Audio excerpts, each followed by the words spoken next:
तो बेसिकली तुमको इस राइट एंगल ट्राइंगल को सॉल्व करना है, थोड़ा दिमाग लगाना है, और आपको यहाँ पर रेडियस की वैल्यू बतानी कि इसका रेडियस कितना होगा। समझ में है कि नहीं है? हालांकि इसका एक डायरेक्ट फॉर्मूला भी है, लेकिन वो नहीं बताऊंगा। बताऊंगा कि हाँ हाँ वही है। यहाँ पे क्लियर है कि नहीं है? वो तुमको मैं दिखाऊंगा, बताऊंगा नहीं। पहले यहाँ देखिए, अरे शांत हो जाओ भाई, सुनना है नहीं सुनना है? सुनो चुपचाप। यहाँ पे क्लियर है सबका? तो पिछली बार जो मैंने बोला था तुमसे ये कि यार अगर इसके 3 एंगल अगर 90 डिग्री पे होंगे तो चौथा भी 90 डिग्री पे बनेगा। ऐसा क्यों बनेगा? क्योंकि यार एक क्वाड्रिलेटरल के सारे एंगल का सम होता है 360 डिग्री। अगर उसके पहले के 3 एंगल 90 डिग्री हैं, उन सबको जोड़ दोगे तो आएगा 270 डिग्री। इन सबको जोड़ने पर 270 डिग्री आएगा। उसको किससे माइनस कर दोगे? 360 से। जो बचा वो माइनस करके आएगी वैल्यू कितने डिग्री की होगी? 90। और वो किसकी वैल्यू होगी? वो इसकी वैल्यू होगी। अब ये कौन सी फिगर बन गई? अरे ये कौन सी फिगर बन गई जिसका हर कोना 90 डिग्री होता है? स्क्वायर के बोलने कितने, स्क्वायर बोलने वाले कितने बच्चे हैं? अब थोड़ा कम हो गया हाथ। असल में ये बनेगा एक रेक्टेंगल। क्या बनेगा? ये स्क्वायर बनेगा, लेकिन अभी नहीं। रुकिए यहाँ तक क्लियर है कि नहीं है? इतना जल्दी ठीक नहीं है। तो सबसे पहले क्या बनेगा? रेक्टेंगल। पहले क्या बना था? क्वाड्रिलेटरल। जैसे ही सारे एंगल 90 डिग्री बन गया, क्या बन गया? रेक्टेंगल। अब पहले इसकी सारी साइडें बराबर भी तो करेंगे। समझे कि नहीं समझे? सारी साइडें कैसे बराबर करोगे? ये रेक्टेंगल बना कि नहीं बना? रेक्टेंगल की अपोजिट साइड बराबर होती कि नहीं होती? तो ये आर होगा तो ये भी क्या होगा? आर होगा। क्लियर है कि नहीं है? अपोजिट साइड बराबर होती है तो ये आर होगा तो ये भी कितना होगा? आर होगा। क्या सबको यहां तक समझ में आ गया? सबको यहां तक क्लियर है? चलो ठीक है। तो क्योंकि अब इसकी चारों साइडें बराबर हैं, तो वो रेक्टेंगल जिसकी चारों साइडें बराबर होती है क्या बुलाते हैं उसे? अब उसे स्क्वायर बुलाते हैं। क्या सबको यहां तक बात समझ में आ गई? पक्का क्लियर हुआ? चलिए ठीक है। बच्चों ये बताइए कि अगर ये टोटल लेंथ 6 सेंटीमीटर की है और अगर यहां से तक अगर आर है तो ये बचा हुआ कितना होगा? 6 माइनस आर, बड़ा माइनस छोटा। क्लियर है कि नहीं है? बच्चों अगर ये टोटल लेंथ अगर 8 सेंटीमीटर की है और ये आर है तो ये बाकी का बचा हुआ लेंथ कितना होगा? 8 माइनस आर। सबको क्लियर हो यहां तक का? ठीक है। आइए अब मैं तुमको दिखाता हूं यो थ्योरम। समझे? अच्छा ज्यादा कर दिया। एक्सटर्नल पॉइंट से बनने वाले टेंजेंट बराबर होते हैं। ये बराबर होंगे कि नहीं होंगे? कौन सा बराबर होगा? सी क्यू बराबर होगा सी आर के। तो बच्चों सी क्यू है कितना? तो सी आर भी कितना होगा? ले हो गया। आया समझ कि नहीं आया? ठीक है बच्चों, ये भी एक्सटर्नल पॉइंट है, टेंजेंट बराबर होंगे। तो ए 8 माइनस आर है तो ये भी कितना होगा? ये भी 8 माइनस आर होगा। टेंजेंट बराबर होंगे। सबको यहां तक क्लियर है कि नहीं है? पक्का समझ में आ गया? अब इसको ऐसे देखिए, ये है पूरा 10। ये ए से लेकर के सी तक की टोटल लेंथ कितनी है? 10। लेकिन ये ए से लेकर के सी दो हिस्सों में बटा भी तो है। कौन से दो हिस्सों में बटा हुआ है? A R R C, A R R C. तो ए आर प्लस में आर सी। क्या सबको यहां तक समझ में आ गया? बच्चों ए से लेकर के सी तक की टोटल लेंथ कितनी है? 10। और ए आर की लेंथ कितनी है? 8 माइनस आर। आर सी की लेंथ कितनी है? 6 माइनस आर। ये ब्रैकेट हटा देते हैं, ठीक है? अच्छा देखते हैं कैलकुलेशन। 8 और 6 14, माइनस आर और माइनस आर, माइनस का 2r। माइनस के 2r को यहां भेज दूं, प्लस का 2r हो जाएगा। 10 को वहां भेज दूं, माइनस का 10 हो जाएगा। 14 में से 10 जाएगा तो 4 बचेगा, है कि नहीं? 14 में से 10 जाएगा तो 4 बचेगा। और यहाँ पर क्या लिखा हुआ है? 2r। और 2 से 4 जाएगा कितनी बारी में? और रेडियस कितनी निकल गई? 2। समझ में आया कि नहीं आया? पक्का क्लियर हुआ?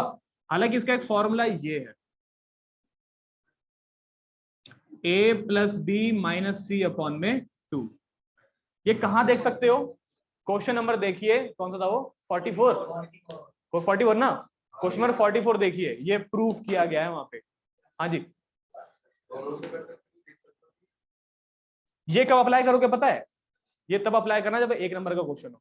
क्या लग रहा है तुमको? यहाँ पर मैंने सारा स्टेप करा है। मैंने यहाँ पे सारा स्टेप, मैंने कई सारे स्टेप मिस करे। जैसे कि सबसे शुरुआत में कौन सा स्टेप मिस करा? सबसे शुरुआत में हमने पहले यहाँ पर क्या पी क्यू आर नाम दिया था?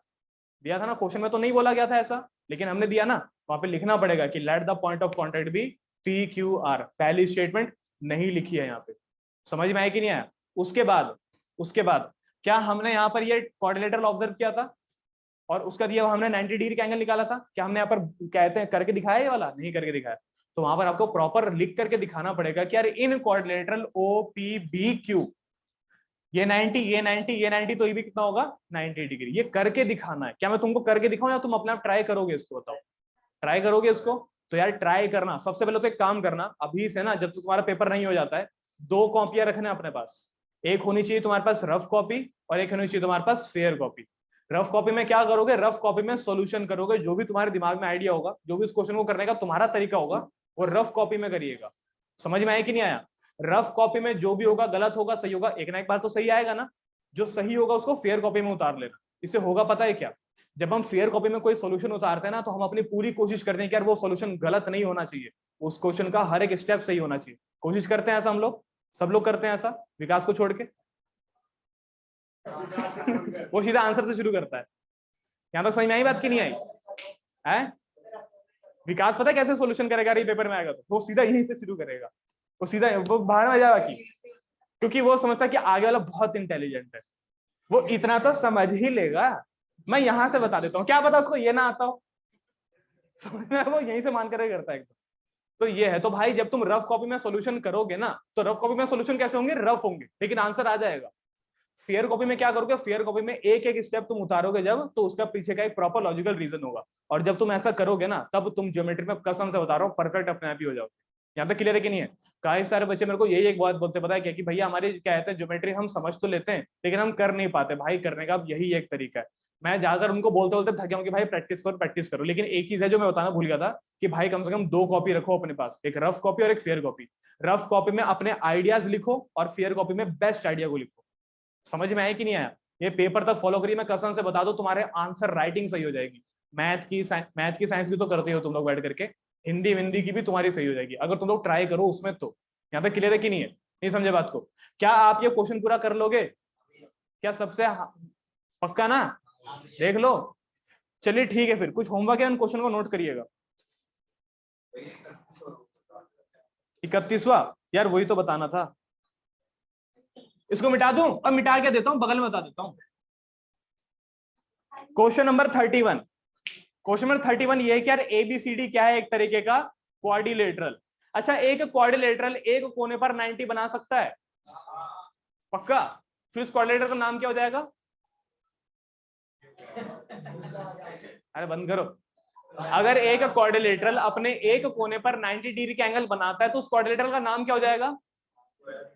क्वाड्रिलेटरल ही होगा, एक कोने पर बन रहा है 90 बस। अरे जबरदस्ती। ये देखो, ये देखो, यहां 90 बना रहा है ये, क्या ये स्क्वायर होगा? लग तो नहीं रहा है। समझ में आया कि नहीं आया? भाई एक कोने पर बनने से 90 डिग्री ये रेक्टेंगल नहीं बनेगा ये, क्योंकि बाकी सभी बच्चों ने सोल्यूशन किया था, सभी बच्चों ने फिगर ऐसी बनाई थी, इसलिए बोल रहा हूँ। क्या क्लियर हुआ यहां तक का? तो अभी हमको क्या करना है? सब बस यहां पर इसके अंदर सर्कल को फिट करना है। तो ये हो गया सर्कल, ये हो गया एक कोना 90 डिग्री। बाकी तो कैसे भी बना दो। समझ में आ गया यहां तक का? अच्छा 90 बन रहा है तो कौन से वर्टेक्स में बन रहा है? पढ़ के बताना। डी पे, बी पे बन रहा है ना? बी पे बन रहा है 90 डिग्री, यानी कि आसपास कहना कहीं एबीसी होगा, ए बी सी, और ये क्या हो गया? डी हो गया। क्या सबको यहां तक समझ में आ गई बात? ठीक है।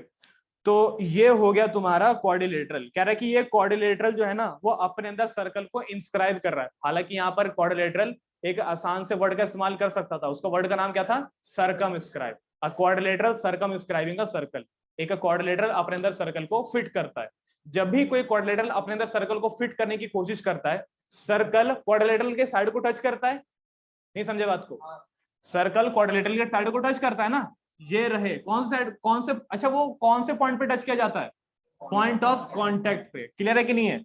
पॉइंट ऑफ कांटेक्ट को नाम दिया गया है P Q are and S. P कर रहा हूँ, बस कर रहा हूँ। और मेरा खुद 15 मिनट लेट स्टार्ट हुआ है, मैं कर रहा हूँ। बैठते नहीं है ये लोग।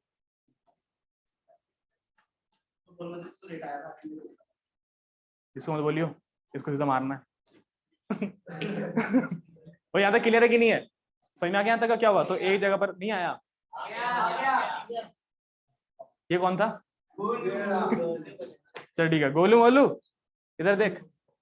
अच्छा एडी कितना दिया हुआ है? एडी दिया हुआ है 23 सेंटीमीटर, ठीक है ना? अच्छा ए बी कितना दिया हुआ है? ए बी तुमको दिया, ये रहा ए बी कितना दिया हुआ है? 29 सेंटीमीटर। डीएस किसी को दिखाई दे रहा है? डीएस किधर है? डीएस कितना बन रहा है? DS 5 centimetre. कह रहा है find the radius of the circle. बहुत सिंपल है, बताता हूं कैसे करके।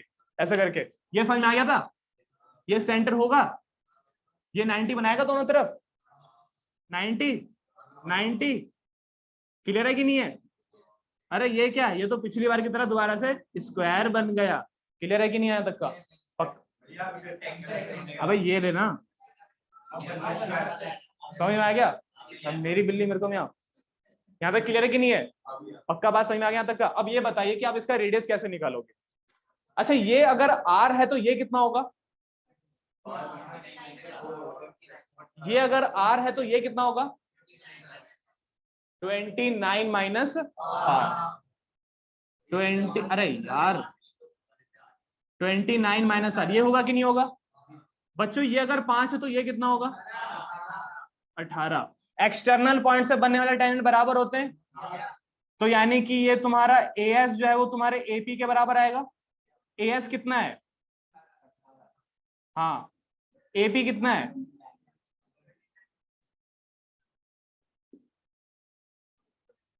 नहीं आई बात समझ में? करो माइनस, कितना आ रहा है? 11 सेंटीमीटर। क्या बात क्लियर हुई यहां तक की? पक्का समझ में आया? भाई ऐसे ही है, लेकिन हाँ ये ऐसा आंसर नहीं लिखने का, ये बहुत ही शॉर्टकट वे में लिखा गया है। ये पता है कौन सा सॉल्यूशन है? ये वो सॉल्यूशन है जो कि आप रफ कॉपी में करोगे, फेयर कॉपी में ऐसे नहीं करने का। क्लियर है कि नहीं है? अच्छे से करना उसमें। सबको समझ में आ गया यहाँ तक का? चलो ठीक है, क्वेश्चन लिख लो, टिक मार रहा हूँ। वो कहते हैं लिख लो, बता रहा हूँ।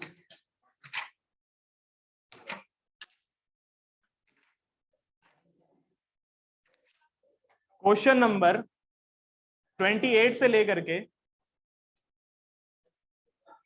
क्वेश्चन नंबर 28 से लेकर 28, क्वेश्चन नंबर 28 से लेकर के 37 तक, 28 से लेकर के 37 तक, क्वेश्चन नंबर 28 से लेकर के क्वेश्चन नंबर 37 तक कर लाओगे? बताओ, पक्का कर लाना। और एक और अनाउंसमेंट कर देता हूँ, मैसेज आ गया। हाँ अच्छा ठीक है,